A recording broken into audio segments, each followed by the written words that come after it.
Hello everyone, it's Ada here. Thank you so much for stopping by. In today's video, I'll be sharing with you an Instagram tutorial on how to see, the saved photos on Instagram. So if you save a photo on Instagram, I'm going to be showing you where you can find them, where you can locate, your saved photos. The first thing you're going to do is to locate the Instagram app on your phone. You tap on it.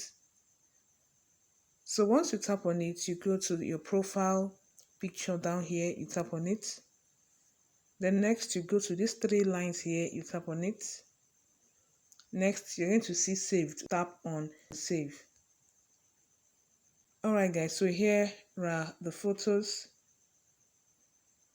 we saved on Instagram. All posts. These are the ones we saved. Here are the photos we saved. So once you save a photo on Instagram, you're going to see it in this particular area.